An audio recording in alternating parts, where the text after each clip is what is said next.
Good evening, ladies and gentlemen, and welcome to the West Fargo City Commission meeting for November 15th. If you would, please silence your telephones so we don't have any interruptions during the meeting. With that, we are called to order, and please join me for a Pledge of Allegiance. I pledge allegiance to the flag of the United States of America and to the republic for which it stands, one nation, under God, indivisible, with liberty and justice for all.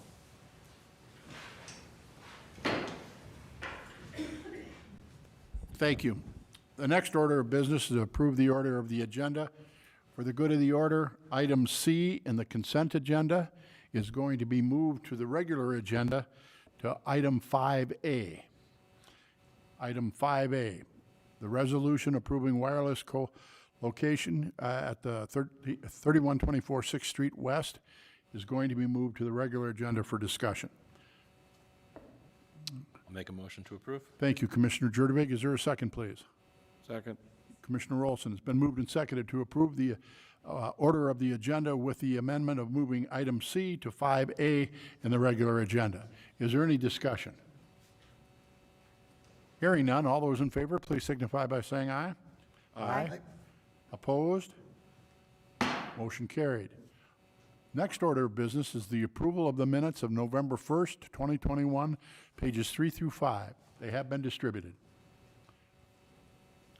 Make motion to approve. Thank you, Commissioner Olson. Is there a second, please?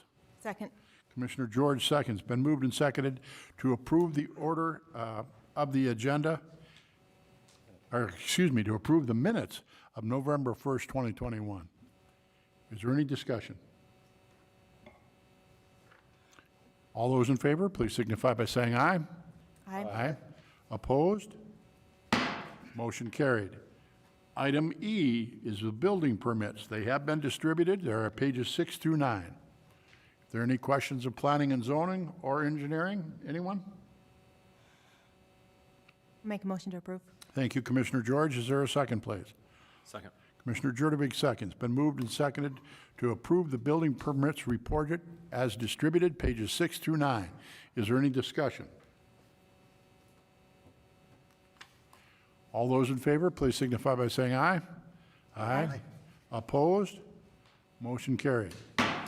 Next order of business is the consent agenda.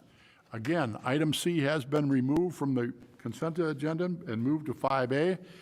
So we have A, B, D, E, and F. Make motion to approve. Thank you, Commissioner Olson. Is there a second, please? Second. Commissioner George seconds. Been moved and seconded to approve the consent agenda as amended. Is there any discussion? All those in favor, please signify by saying aye. Aye. Aye. Opposed? Motion carried. First order of business on the regular agenda is the reappointment of Brad Olson to the Cass County Planning Commission. This is an item that comes up yearly, that is an appointment. I reached out to Commissioner Olson to ask his consideration to be reappointed, and he affirmed that that would be just fine. So moved. All right, thank you, Commissioner Simmons. Is there a second? Second. Commissioner Jurdevig, second. Is there any discussion on a reappointment of Brad Olson to the Cass County Planning Commission? You just were nervous that he's going to say no, and then we'd appoint you. I was gonna do it before you started talking. That was really quick on March. Yeah. I was concerned you weren't awake earlier. Here you are. All those in favor, please signify by saying aye. Aye. Opposed? Motion carried. Congratulations, Commissioner Olson. 7 a.m. meetings are just lovely at this time of year. Item 2 of the regular agenda is the second reading of the zoning ordinance amendment on parking. Lisa Sankey, planner for the city of West Fargo. Good evening, welcome.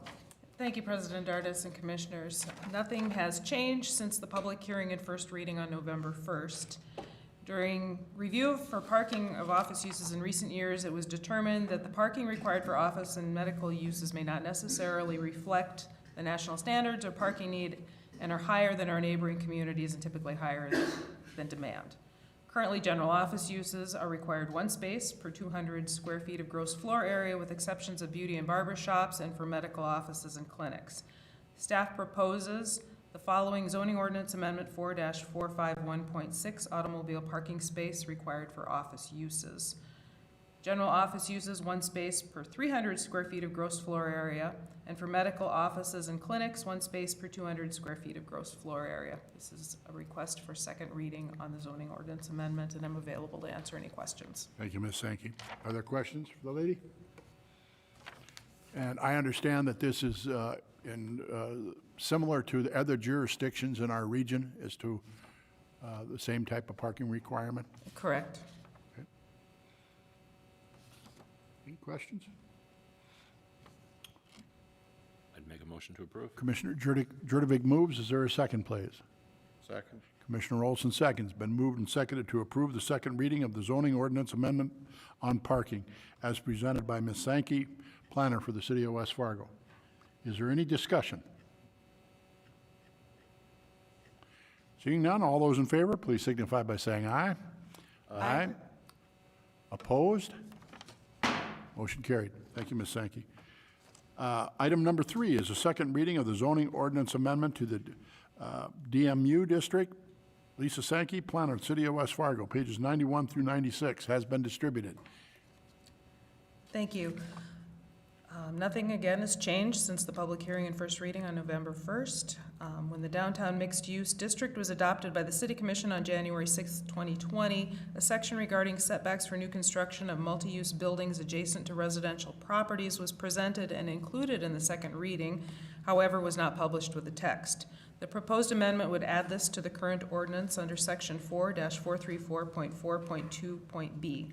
The proposed amendment states that a minimum side or rear yard setback of 20 feet for each additional floor area above 35 feet is required where new construction is adjacent to 1- and 2-family dwelling districts.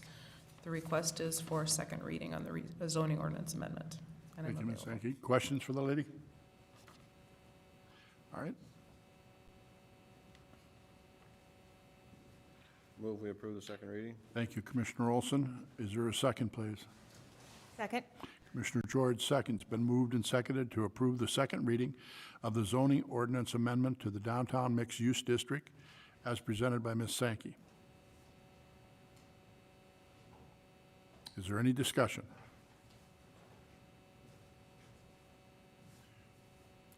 Proceed to vote. All those in favor, please signify by saying aye. Aye. Aye. Opposed? Motion carried. Item 4, 821-41, a conditional use permit for an oversized accessory building at Woodland Estates. Mr. Peterson is not with us this evening. Assistant City Administrator and Acting Director of Planning and Zoning, Mr. Tim Sobert, pages 97 through 110. Thank you, Your Honor and Commissioners. This is a kind of typical conditional use permit in our rural estate district or rural residential districts. Typically, a larger accessory building is not allowed. They're only allowed up to 1,000 square feet in a typical residential district. Our rural districts allow for a larger accessory building through a conditional use permit process. In this neighborhood, there have been accessory buildings as large as 2,400 square feet. This applicant is proposing 2,843 square feet, so a little bit larger than has been approved in this neighborhood. Typically with these, it is a neighborhood sort of precedent that is set on how large they can go and what type of buildings they are. The rural estate district, we've generally approved larger accessory buildings so long as the accessory building is constructed the same color and materials as the primary residential structure, and then that size is sort of governed by what our public feedback is. In this case, property owners within 350 feet were notified as typical, as well as applicable agencies and departments. We did have one person submit a letter of protest, which is attached to the application. At the public hearing at the November 9th Planning and Zoning Commission meeting, there was both opposition and support of the application. And after review, it was determined that the applicant should be approved. And so Planning and Zoning Commission is hereby forwarding the recommendation for approval with the conditions as noted in the staff report.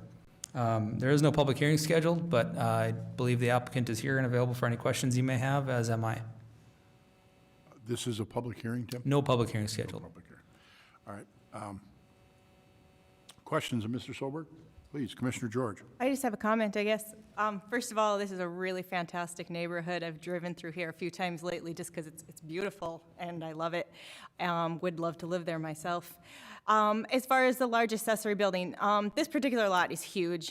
And, you know, I think it would be a lot that would be fine to have an accessory building of this size. Also, if we look just south, there looks like there's a really big building of some sort or something just south. So it doesn't look like it's out of line with what is in that area. You know, the letter I read from the resident in the neighborhood that was opposed to this, I understand their concerns, which, okay, makes me think about this more, because normally I'd be like, yeah, go for it, you know. And so I understand the concerns, but I also understand that person was concerned about them leaving trailers out. Well, this is a solution to house the trailers so they're not being seen, they're not out in the open. So to me, the accessory building is attractive, the lot is gigantic, it's not out of line within the area, and for myself, I see that this would be appropriate for this area. Thank you, Commissioner. Anyone else have questions or comments to Mr. Solberg? Just one. Please, Commissioner Olson. So as the city grows northward and this becomes part of the city limits, how does that affect these larger buildings that we've already permitted to have out there in that area? How does that work? Thank you, Commissioner Olson. It's similar to McMahon Estates or Nelson Acres, for instance. There are larger accessory buildings in those districts. They're rural estate. We try to, in this case, you know, the way that this subdivision was designed, it's not likely that this lot would be re-subdivided. So that's sort of how the type of discretion we might look at on the site plan. We do have setback requirements that are larger than the typical rural or typical residential district. So rather than a 3-foot setback, they'd have to have a 10-foot setback here. That way, potentially, if there's ever re-subdivision in the future, they might be able to do that. It's not ideal that we have these larger lots as we come around to annex them. So we've actually, post West Fargo 2.0, that comprehensive plan, we started to push against some of these rural subdivisions. The ones that exist are simply gonna have to be sort of retrofitted in, and those are some of the complications we have when we do improvements, such as McMahon Estates, as we had, you know, complications with how do you spread benefit when they have the potential to redevelop, but they may or may not redevelop. It's a complicated mess. So it's already existed here, and future development pattern would likely not allow for such a development. Thank you. I read with interest also of the protest letter with regarding to parking along that county road. That's a county jurisdiction, Yeah. correct? Yeah, I'm sorry to drag on. So our extraterritorial jurisdiction, thank you, Mr. President, our extraterritorial jurisdiction allows for us to have jurisdiction over zoning. AG opinion has included building permitting in that. Subdivisions are within that as well. We don't have jurisdiction over the roadway, however, nor do we have jurisdiction over nuisances, things like that. So really only Chapter 4 applies to what they can or can't do. So parking on the road, it's a township or a county issue, not a city issue. We have no authority to deal with that. But we do have provisions for home occupations within Chapter 4 that we can apply to that. So if they're using their house for a home occupation, they have to follow our home occupation guidelines. So we may be able to address some of the complaints that were given in that, and we're dealing with that right now. Thank you. Commissioner Jurdovic.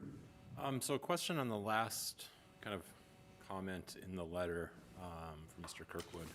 It states in there that the runoff from neighbors' yards run into his yard where a private pump is required to just, to discharge the water to the river. This is a really large structure being built within 5 feet of the property line.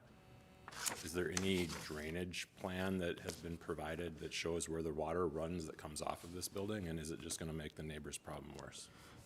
So in our residential subdivisions, our drainage plans are somewhat basic. Each corner has an elevation that they need to meet. We also have standards for amount of green area that they need and amount of impervious surface on a lot. I tell you, on a 3.5 acre lot, they have no issues with that. If they have specific drainage issues where maybe they're sheet draining onto their neighbor's lot, that becomes a civil matter.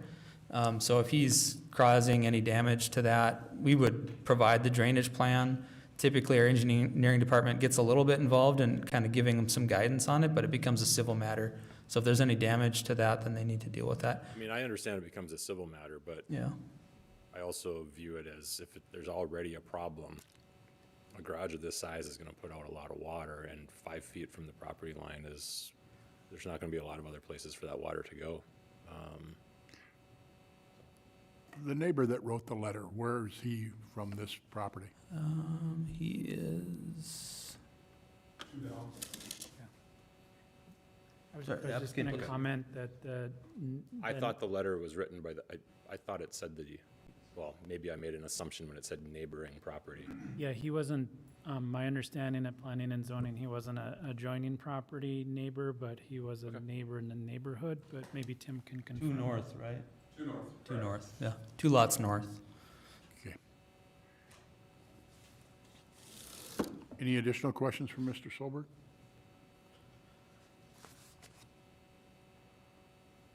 Thank you, sir. It's your pleasure, Commission. I'd make a motion to approve. Thank you, Commissioner George. Is there a second? With the conditions? With the conditions. We I'll have second. Commissioner Simmons?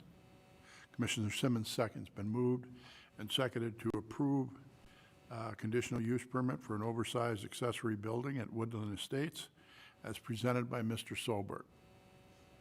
Is there any further discussion?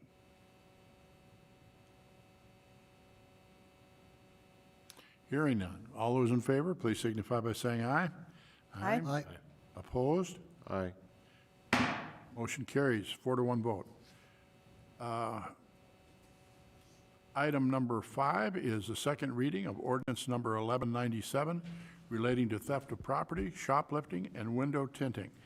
Mr. John Shockley, City Attorney, City of West Fargo, is on pages 11 through 15. Sir?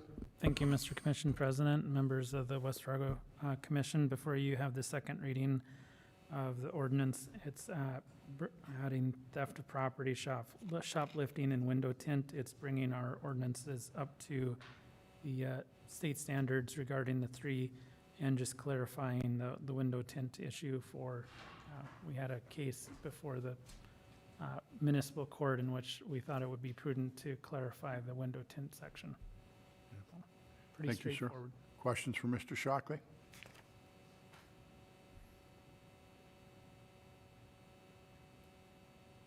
Commission? I'd make a motion to approve. Thank you, Commissioner Jurdevig. Is there a second, please? Second. Commissioner Olson seconds. Been moved and seconded to approve the second reading of ordinance number 1197 relating to the theft of property, shoplifting, and window tinting, as presented by Mr. Shockley. Is there any further discussion? Seeing none, all those in favor, please signify by saying aye. Aye. Opposed? Motion carried. The next order of business is, again, a resolution approving the wireless colocation at 1324 6th Street West. It had been removed from the consent agenda to bring it into the regular agenda for discussion purposes. Mr. Solberg will be presenting. Thank you, Mr. President and Commissioners. We had a small typo on item number 4 on the cover sheet that states, to briefly describe that request, allowing additional antenna and equipment to existing city water tower. That was recycled from a previous memo, so it's not actually on a city water tower. But given the questions that we had to address it, this is allowed for in section 4-449 we sort of encourage wireless telecommunication, commercial wireless telecommunication towers to co-locate to avoid adding additional antennas throughout town. This antenna is just north of 32nd Avenue West and is looking to add another antenna onto the existing tower. Our thought on this and our reason for it being in the ordinance is to reduce the amount of towers throughout the community. So our resolution to approve that is a very simple process. typically put it on consent. We require them to provide engineering details and specifications so that we know that the tower can handle that. And we feel that the additional antenna on the tower is better than another tower. Nowadays, we've seen a lot of these new towers go up, and we're looking at building stealth towers to look like church steeples or other things. This is just another process that we have to provide for less towers, but still provide that telecommunication service for our citizens. Thank you, sir. Thank you. Questions from Mr. Sobert? Again, for the public's information, a simple click of the computer brought up a wrong page, so we were assuming that it was on a West Fargo water tower, but in fact, all the drawings in the packet show that it's on a private tower. So that is reason that the commission brought it back up here for discussion to make sure that everybody understood that. So, commissioners? I'll move that we approve it. Thank you, Commissioner Olson. Is there a second, please? Second.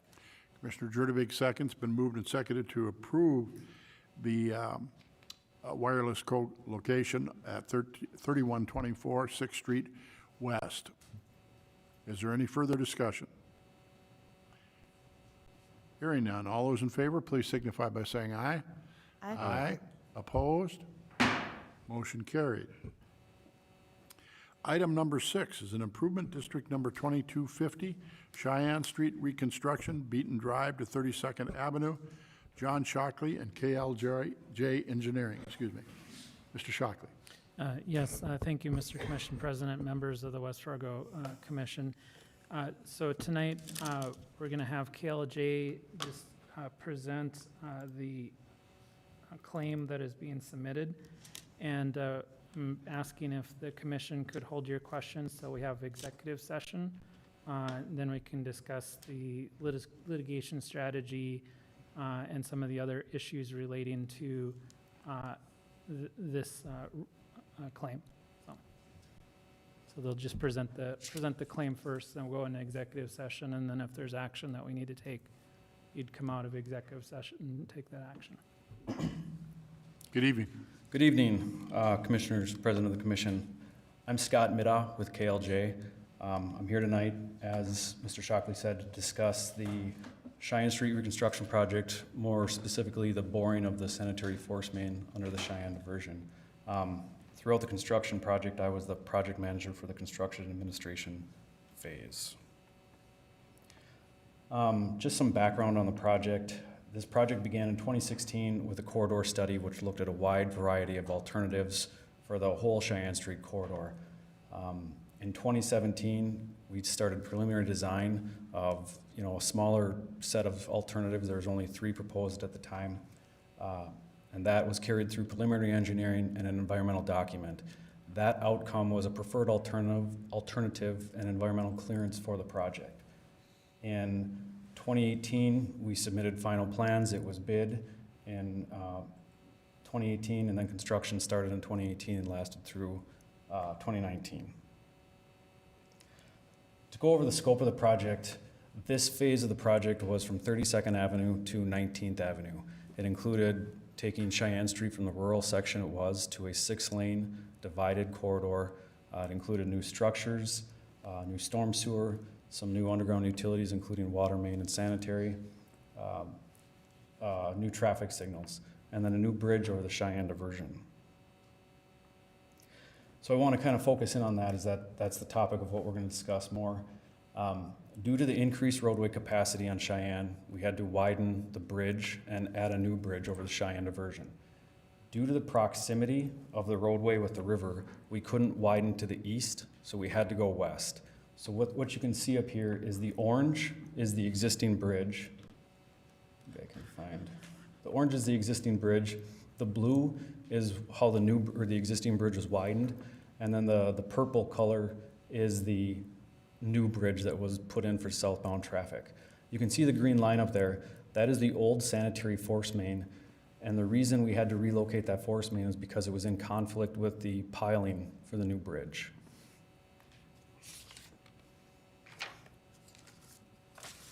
Was that known early in the design stage? Yes, it was. With that, actually, that kind of got into it, is, so we had to do a new design for the sanitary force main. With that, we coordinated with the Corps of Engineers, since that is a flood control structure. The existing sanitary line was installed in 2002. That's after the Cheyenne diversion was put in place. Like I said, we coordinated with the Corps. We had to obtain a 408 permit for the installation of that. And one of the requirements was that we had to use a method of boring under the levees. That, I guess, just to simplify that, typically when you go through a construction site and you see pipe getting put in the ground, it's open cut. So they dig a hole in the ground, they set the pipe in there, and then they backfill it. Boring does not disturb any of the existing ground surface. It essentially just tunnels underneath the ground to place the pipe. With that, we bored under the south levee and under the existing channel and the north levee. And that's because there wasn't a good location for a bore pit to bore just under the north levee independently of the channel. So that's the reason why the bore was there. The existing sanitary line and the new sanitary line were essentially the same elevation, same profile grade. The existing line was about 125 feet to the west of the roadway. The new one is about 235 feet west of the roadway. So this is just a plan of this is the as-built plans of the Cheyenne diversion. And what I've done on here is just graphically shown where the new sanitary force main is, where the old force main was, and then also in the profile view, just to give you an idea of new versus old and kind of what they look like. So the blue is all of the old, the red is all of the new.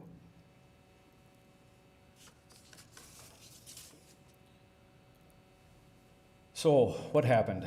As I said earlier, construction began in May of 18. In June of 18, the boring contractor arrived on site and started boring under the channel to the north and under the north levee. Just before the 4th of July, we received word that the bore had breached the surface in the river channel and flooded the bore pit and the bore itself.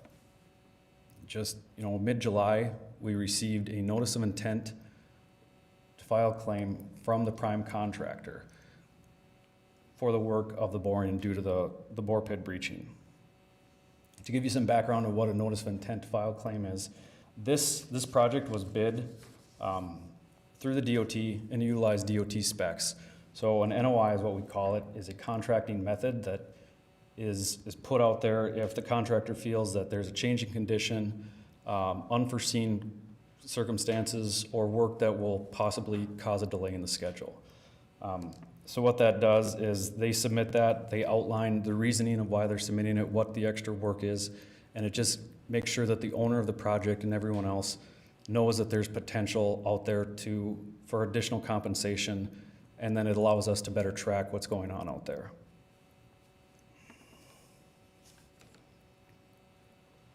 So what the contractor claimed, kind of go back, this project was surveyed in July of 2016. In February of 2018, we submitted our final plans to the North Dakota DOT so that they could get everything ready for the bid opening. About January of 2018, Southeast Cass had a project completed that dredged the diversion channel to clean out, just clean it out to add more hydraulic capacity. That dredging reduced the cover by about 3 feet, taking the cover over the new sanitary force main from about 6 feet or 6.5 feet to 3.5 feet. The contractor's claiming that because of that reduced cover, that caused the bore to surface in the middle of the channel. And what you can see up on the screen is the profile of the sanitary pipe. The blue is what was surveyed in 2016. The red is what was surveyed after the channel was dredged. And this is another cross-section near that area. This is a cross-section taken out of the as-built plans that Southeast Cass had done. The lowest line is the original cross-section of the Cheyenne diversion channel. The second lowest line is the 2018 proposed dredging surface So that's what the contractor was supposed to dredge to. The blue line is the as-built of what the contractor actually dredged. And then the top dashed line is the existing ground that was surveyed prior to the project taking place. So with that, NOI 2, in October of 2018, the contractor gathered all their, after the work was completed, they gathered up all their information and submitted a cost to us for about $425,000. That did not include a contractor markup. From there, we went through and looked at our records, we looked at certified payrolls, and what we did is we used agreed upon equipment rates that is in the specification. We looked at certified payrolls for what labor costs, and then we looked at materials incorporated into the project. And from there, we reviewed that and we responded to them asking for additional clarification. So our response was submitted in February of 2019. In May of 21, they responded to that. We reviewed the additional information. They requested, instead of the 425, they requested 337,000, almost 338. Based on our secondary review, we determined that about just under $274,000 was justified for the additional work. They have since agreed to that cost.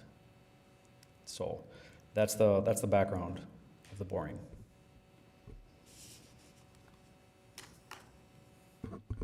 Mr. Shockley? I think the next step then is for the commission, if we could go, vote to go into executive session, and then we'll regroup in the room, and then we can talk through the claim and questions that the commission might have.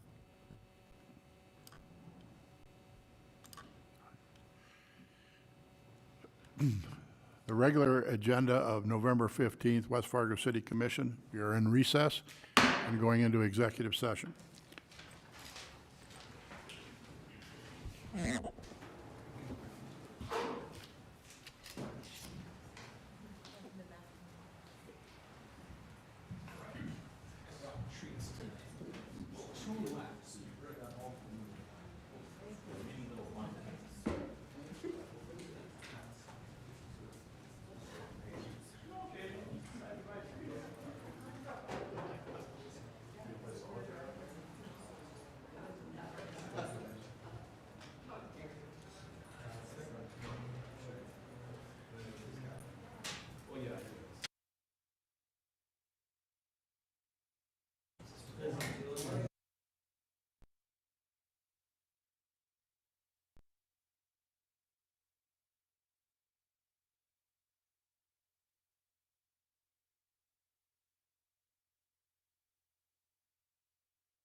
West Fargo City Commission meeting of November 15th is reconvened.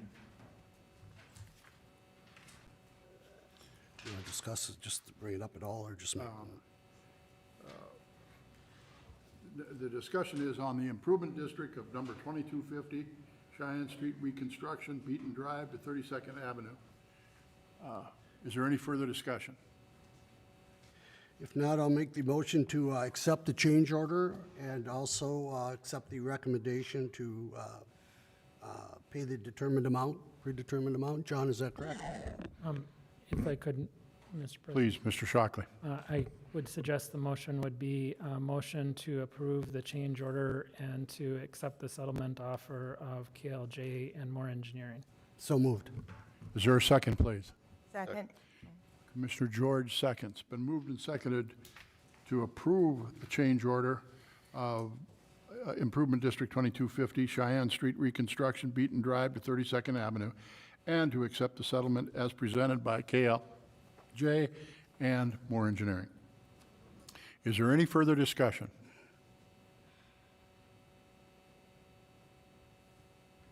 All those in favor signify by saying aye. Aye. Aye. Opposed? Motion carried. Item number 8 is the city administrator's report. Mrs. Fisk.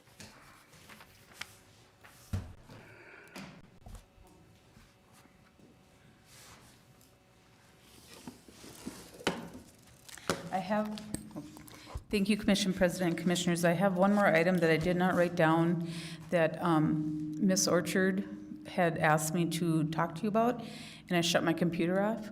So I will email it out to all of you. It's just information on the workforce, that the workforce project that's going through the chamber and the Greater Fargo Moorhead EDC that's coming up.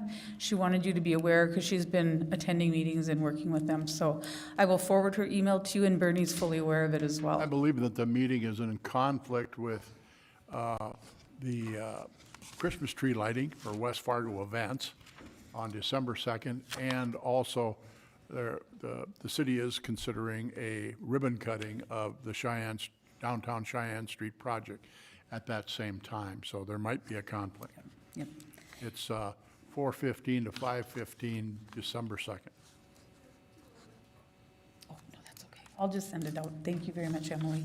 And yes, President Dardis is correct. There is a tree lighting set up for December 2nd. There will be followed by a ribbon cutting for the Cheyenne Street project, and there'll be more information that's sent out to all of you as you move forward. The respective parties that should be invited will be invited, the governor's office, DOT, engineering firms, all of that. So that'll be worked on by the Economic Development Department.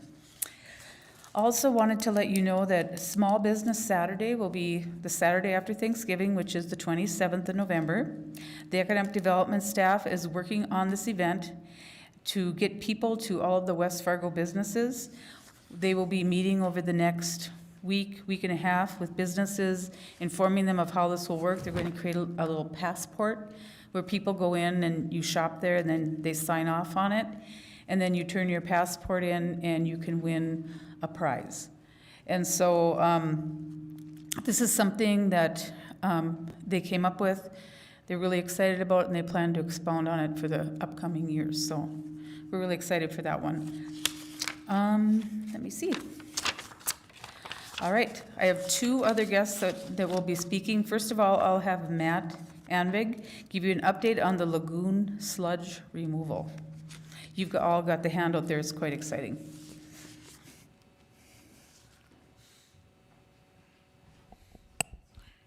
Good evening, Mr. Anvik. Good evening, Commission President and Commissioners. I'm just going to give you a quick update on one of our treatments that we did on the lagoons this year.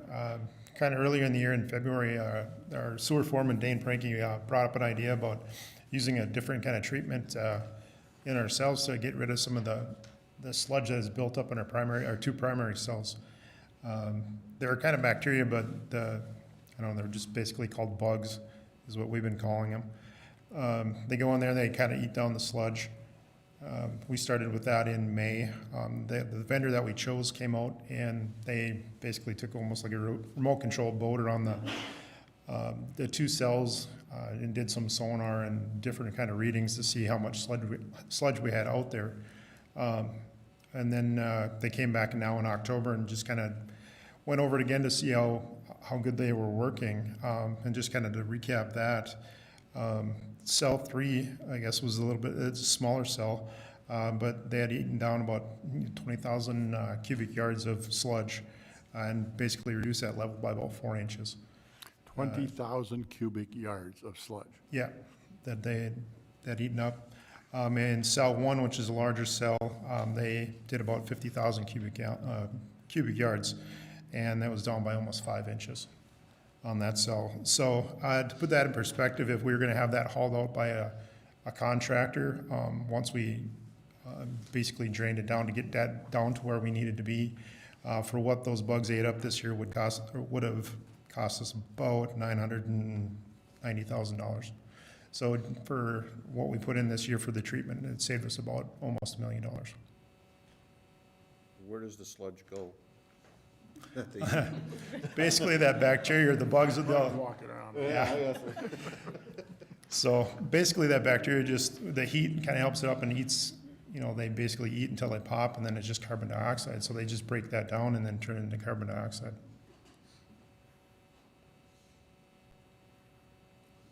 So We're all speechless. yeah. Well, that's when we say bugs, everybody thinks they're like big cockroaches out there, and it's actually not. You can't even see them. So, but that was pretty impressive for Dan to bring that, kind of innovative idea forward. That actually was outdid what the vendor said it was going to do. So we actually had a really good year at that. We plan on doing that again this next couple of years. So those are the two deepest cells that have the most amount of sludge in there. The goal is to try and over the next few years get that down to pretty much literal nothing, so we can just basically drain them and plant it once we get done. So I don't know if you guys have any questions. So you have to buy new bugs or bacteria each spring to Yes, do it? each spring we do, and actually they have a winter blend of bugs that we're going to put in this winter too, to just try and keep up with the gains that we made. Well, I'd like to say congratulations to your team and to Dane for the research that you folks have done. The fact that the North Dakota Health Department didn't have a criteria or a policy as to how one decommissions a lagoon, and you folks took it upon yourselves. And I think that the citizens of West Fargo should be very grateful for a great job, because it's saving us a lot of money. So kudos to your team, Matt. Thank you. I'll pass that on. Thank you, sir.